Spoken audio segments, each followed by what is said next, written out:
What is good? So this is the Fuji X-H1 and this is my new video camera, the new camera I'll be using for vlogging and all the videos on this channel. And in this video I just want to briefly explain why I made the decision to get this camera. But first, I gotta be real with you guys. I just want to apologize because this month, the month of March, the videos on this channel have not been coming out as frequently as the previous 2 months, February and January. And that's on me. I want to apologize. You know, what's funny about things like YouTube and social media and all this stuff, pretty much anything creative, is you create these things and you put all this time into them, and these creations you make bring a lot of opportunities your way, but then these opportunities end up taking time away from what got you those opportunities in the first place, which was the things you were passionate about creating, which in my case is this YouTube channel, these videos. A lot of my time recently has been taken away from focusing on these videos. There were definitely some cool opportunities, cool jobs, cool things to work on, but the entire time I was thinking I would rather be making these videos for y'all, the people who watch them, who enjoy them. So we're back to normal though. I've cleared my calendar pretty much of everything, got a few other things to do, but I've checked everything off the checklist and I'm excited to start using this camera. So I don't want this to be too long-winded. I just want to break down what attracted me to the FUJIFILM X-H1, why I decided to start using this for these videos that I make on YouTube.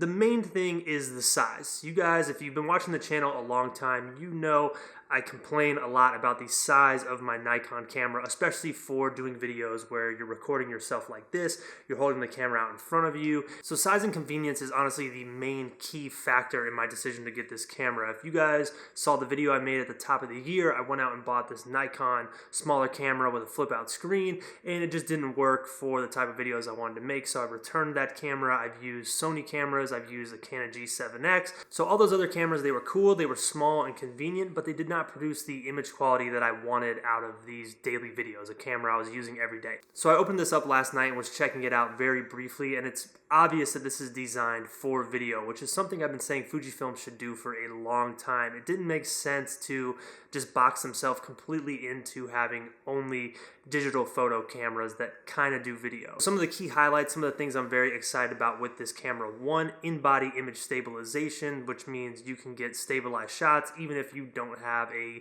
stabilized lens or using a stabilizer. Granted, if you use this with a stabilized lens and a stabilizer, whew, buttery smooth. But I did a few tests last night, was just messing around with it, and it looked very nice using that in-body stabilization with a prime lens. The second thing I'm excited about, something I've been saying Fujifilm should do for a very, very, very long time, since I got my X Pro 2. When I was doing those video experiments, I was saying, why is there no flat picture profile? I knew Fuji had one, and I didn't understand why you couldn't record in the camera using this flat profile so you could color grade the videos yourself. Well, now that is incorporated into this camera, you can record in a flat color profile, which is something I do with my Nikon right now. All the footage you're watching has been color graded off of a flat profile, so I can apply those same exact techniques to the footage I make with this camera. The next thing, and this is a big one for me, is 4K video. I have never owned a 4K video camera before. I shoot in 1080 on my Nikon. My GoPro is technically 4K, but that's about it. I do a little bit of research because this does record in 200-bit 4K, but I was reading online that like 100 can be better depending on how it's compressed. I don't know. So I got to do a little bit of research on that. But those are really the main things. It's convenience, it's 4K video, it's in-body stabilization, and the flat color profile. That's what made me very excited about this camera.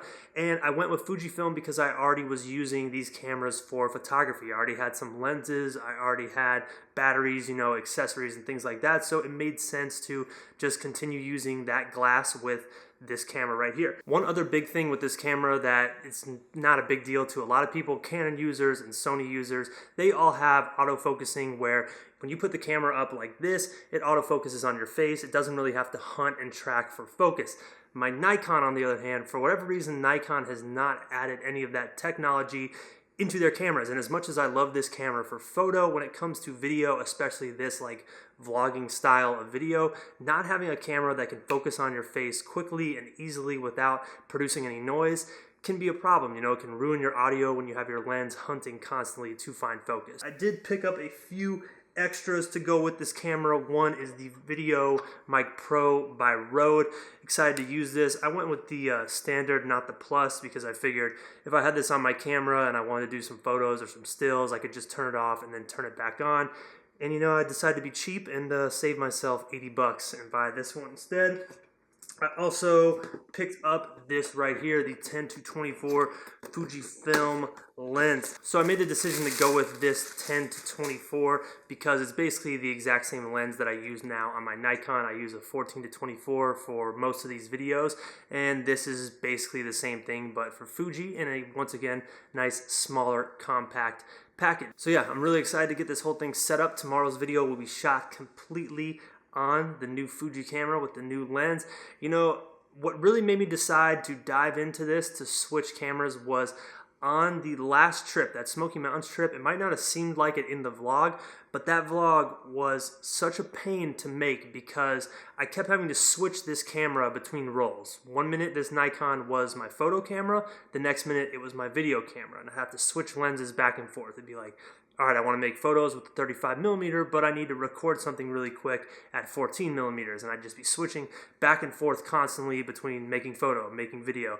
And I didn't really want to do that anymore. So now on future trips, no matter what I want to do, I'll be able to potentially have this as a photo camera, potentially have this as a video camera, or I could bring my X Pro 2, or kind of however I want to do it. But it'll just make my life a little bit easier. And with the Zion National Park trip coming up, we got another Smoky Mountains trip, I have another trip in April coming up, I wanted something a little more convenient. So it's definitely going to be a learning curve, I think. It's going to be fun. I'm excited to bring you guys along and show you the process of getting to know this new camera setup.